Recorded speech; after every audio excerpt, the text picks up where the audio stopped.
नमस्कार बच्चों। आज मैं एक ऐसे कवि के बारे में बताना जा रहा हूँ जो वास्तव में मिट्टी से जुड़ा हुआ कवि था, जो गांव से जुड़ा हुआ कवि है, अपने देश से जुड़ा हुआ कवि है,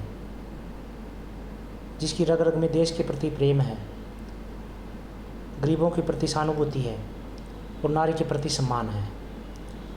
तो ऐसे ही कवि हैं नागार्जुन। अगर हम नागार्जुन का जीवन के बारे में बात करें तो हम कह सकते हैं कि नागार्जुन का जो बचपन का नाम था वो वैद्यनाथ मिश्र है, और जो नागार्जुन का एक दूसरा भी नाम है यात्री, और ये यात्री उपनाम है इनका, और ये मैथिली भाषा में इसी नाम से कविता करते हैं।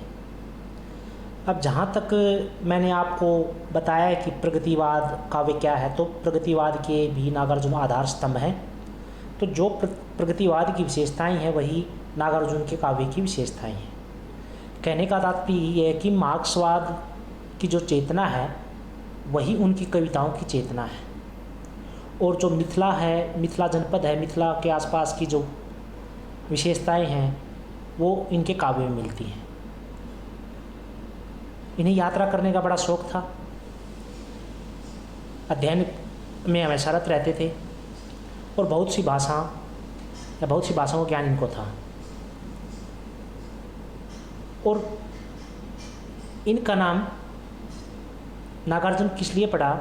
क्योंकि जब इन्होंने बौद्ध धर्म की शिक्षा ले ली तब इनका नाम नागार्जुन हो गया।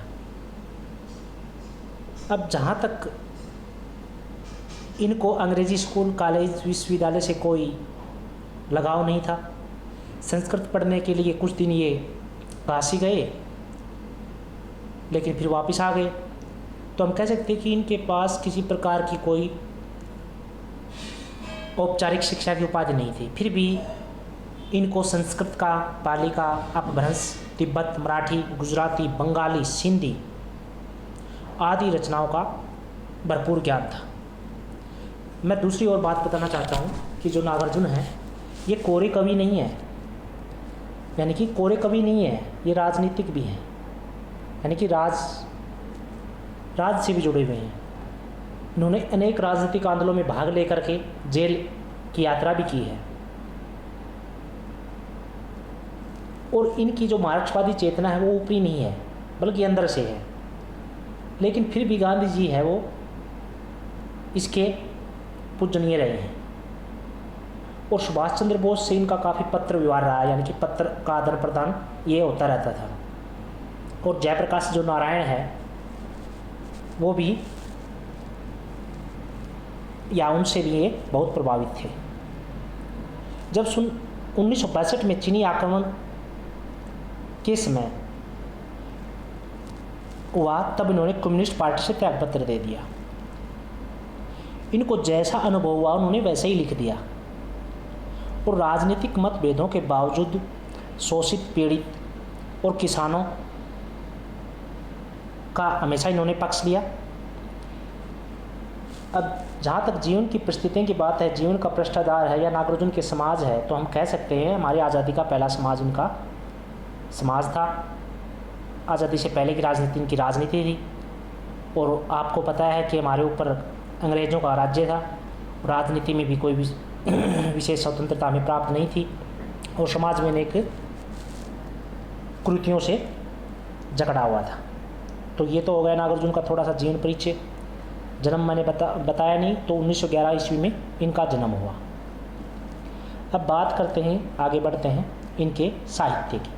अब नागार्जुन ने बहुत से उपन्यास लिखे, जिनमें रतिनाथ की चाची, बाबा बटेश्वरनाथ, ये तो आंचलिक उपन्यास है, बलचनवा ये भी आंचलिक उपन्यास है। कविता संग्रह की बात करें तो सतरंगे पंखों वाली ये भी काव्य संग्रह है, युग की धारा ये भी इनका कविताओं का संग्रह है।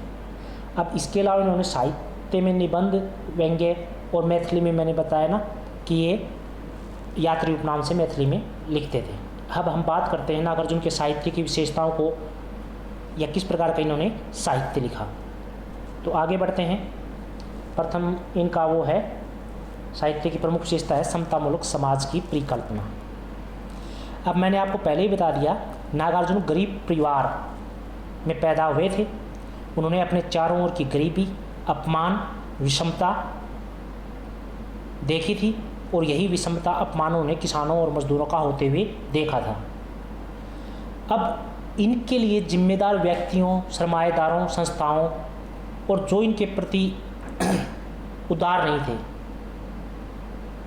तो उन पर इन्होंने कटाक्ष किया है और ये सिद्ध किया है कि जब तक ये सरमाएदार रहेंगे, यानी कि ये ठेकेदार रहेंगे समाज के, तब तक समाज में समतामूलक समाज की कल्पना नहीं की जा सकती। और जब इनको हम बदल देंगे, चाहे हिंसा से या अहिंसा से या क्रांति से, तो हमारा समाज है वो समतामूलक हो जाएगा। अगले बिंदु की ओर बढ़ते हैं, सामाजिक चेतना। अब आपको पता है कि नागार्जुन के काव्य में जो समाज की चेतना थी वो तो पता ही है आपको, क्योंकि वो हमारे मिट्टी से जुड़े हुए कवि थे और उन्होंने जनता की भावनाओं को ही अपनी कविता के माध्यम से दर्शाया है। अब रोज़मर्रा की समस्याओं से, गरीबों की समस्याओं से ये दो चार हुए। समाज में फैले इन्होंने असंतोष को देखा, शोषण को देखा, नफरत को देखा, तो इन सब को दूर करने के लिए इन्होंने अपने काव्य की रचना की। जैसे समाज की गरीब पर विचार करते हुए इन्होंने लिखा है कि कई दिनों तक चूल्हा रहो चक्की उदास, कई दिनों तक काली कुतिया सोई उनके पास। यानी कि जब भारतीय समाज में अकाल महामारी पड़ती थी तो हमारे समाज की स्थिति कैसी होती थी, ये इन्होंने इस कविता में बताया है। अब हम अगले बिंदु की ओर बढ़ते हैं, बात करते हैं राजनीतिक चेतना की। जहाँ तक राजनीति का प्रश्न है तो ये राजनीति से सीधे साधे जुड़े हुए थे। इन्होंने राजनीति के रुख को पकड़ा था, उसे समझा था और हमारी राजनीति में जो शोषण व्याप्त था, जो अत्याचार था, जो रिश्वतखोरी और अन्याय विद्यमान था, उस अन्याय को उन्होंने बड़ी बेबाकी से अपनी कविताओं द्वारा, अपने साहित्य द्वारा प्रस्तुत किया है। और तत्कालीन जब आज़ाद हो गया भारत, नेहरू की सरकार हो गई, तो समाज को जब देख करके बापू के आदर्शों को जब तोड़ा जा रहा था, तो बापू के आदर्शों को नाम पर समाज को बांटा जा रहा था, तो उन्होंने इस कविता लिखी कि बापू के बिताओ निकले तीनों बंदर बापू के, सकल सूत्र उलझाओ निकले तीनों बंदर बापू के। अर्थात बापू के जो तीन वो थे, प्रतीक थे अहिंसा के, सत्य के, तो उनकी आड़ में लोग अब क्या है, अपनी राजनीतिक रोटियां सेकने लग गए हैं। अब अगले बिंदु की ओर बढ़ते हैं, आर्थिक चेतना। अब नागार्जुन खुद गरीब परिवार से थे और उन्होंने गरीबों को, किसानों को, मजदूरों को तड़पते हुए, भूख से मरते हुए देखा था। इसीलिए नागार्जुन को जन जन का कवि भी कहा जाता है। और उन्होंने जनता की इसी आर्थिक भावना को, उनकी गरीबी को, उनके पिछड़ेपन को, उनकी पीड़ा को, किसानी जीवन के संपूर्ण जीवन को इन्होंने अपने काव्य द्वारा प्रस्तुत किया है। और प्रस्तुत ही नहीं किया बल्कि ये भी बताया है कि इसके पीछे किन का हाथ है। तो ये उनकी आर्थिक चेतना हो गई। अगला बिंदु है प्रकृति चित्रण। अब प्रकृति की बात करें तो कवि प्रकृति के भी नज़दीक रहे हैं, लेकिन इनकी प्रकृति है वो गाँव की प्रकृति है। नागार्जुन जब रोज़मर्रा की समस्याओं से हट जाते थे तो वो अपने गांव की ओर लौटते थे और वहीं उसके काव्य में गांव की तस्वीर उभर आती थी। गांव के पेड़ पौधे, गांव का मौसम,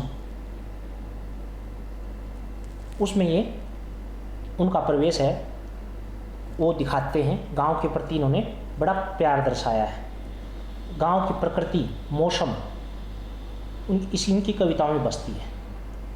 गांव का सौंदर्य इनकी कविताओं में बसता है। अब गांव के हृदय, गांव की पाठशाला का चित्र हो, गांव के अकाल का चित्र हो, वो भी उन्होंने प्रकृति के माध्यम से चित्रित किया है। आम आदमी से जुड़ाव। नागार्जुन आम आदमी के कवि हैं, जन जन के कवि हैं और उन्होंने आम आदमी की भावनाओं को ही उकेरा है। अब आम आदमी पर जब अकाल पड़ता है, जब उसको रोटी नहीं मिलती,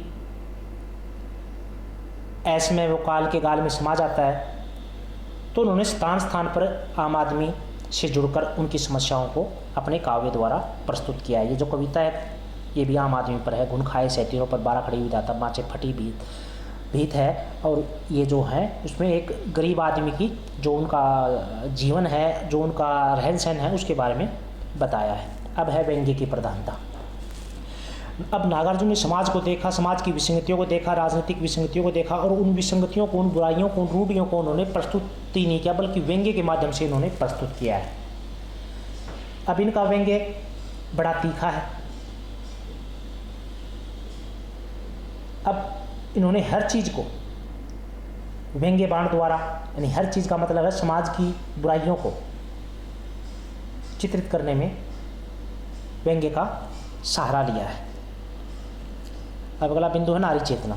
अब जहाँ तक नारी का प्रश्न है तो नागार्जुन की नारी चेतना भी एक तरह से अत्यंत समृद्ध या नारी के अनुरूप कही जा सकती है। इन्होंने सबसे पहले नारी अधिकारों की बात की, बात के साथ साथ उसके स्वतंत्र अस्तित्व की बात की, और जो ग्रामीण नगरीय संस्कृति में जो नारी का चित्र है, नारी की जो मेहनत है, नारी का जो परिश्रम है और नारी का जो बलिदान है, उसको भी इन्होंने अपने काव्य द्वारा प्रस्तुत करने में सफलता पाई है। अब अगला बिंदु है, इसमें बात करते हैं भाषा शैली की। अब जहाँ तक नागार्जुन की भाषा है, ये आम आदमी के कवि हैं, मार्क्सवादी कवि हैं, तो इनकी जो भाषा है वो भी आम आदमी के बिल्कुल अनुकूल है। और जब ये गांव की बात करते हैं तो उनकी भाषा भी गांव की बन जाती है। गांव की प्रकृति के चित्रण जगह जगह इनके काव्य में देखे जा सकते हैं। और भाषा पर भी, गांव की भाषा का, उनकी कविता पर भी गांव की भाषा का गहरा रंग है। प्रकृति का उन्होंने जगह जगह मानवर्ण किया है, विभिन्न ऋतुओं का वर्णन किया है, गांव की पगडंडी, गांव की खेती, गांव की संस्कृति, ये सब चीज़ों का वर्णन उन्होंने गांव की भाषा में किया है। तो कहने का अर्थात ये कह सकते हैं कि नागार्जुन की जो भाषा है वो बड़ी सरल, स्पष्ट, आमजन के अनुकूल कही जा सकती है। अब यह प्रश्न यहीं पर समाप्त हो जाता है। तो अंत में हम निष्कर्ष रूप में हम कह सकते हैं कि नागार्जुन सच्चे अर्थों में हमारे लाखों जन के प्रतिनिधि कवि थे। जनता की भावनाओं को अपने काव्य के द्वारा उजागर करना ही इनका लक्ष्य था। और उन्होंने इस और जो विषमताएं थी उनको व्यंग्य द्वारा बाहर निकाला, रोज़मर्रा की समस्याओं को प्रकट किया, किसानों मजदूरों को देखा और उनकी बुरी हालत के लिए जो जिम्मेदार था उसको भी इन्होंने नहीं बख्शा, उसको भी इन्होंने खरी खोटी अपनी काव्य के द्वारा सुनाई है। तो ये मैं छोटा सा प्रश्न यहीं समाप्त करता हूँ, इसको देख लेना।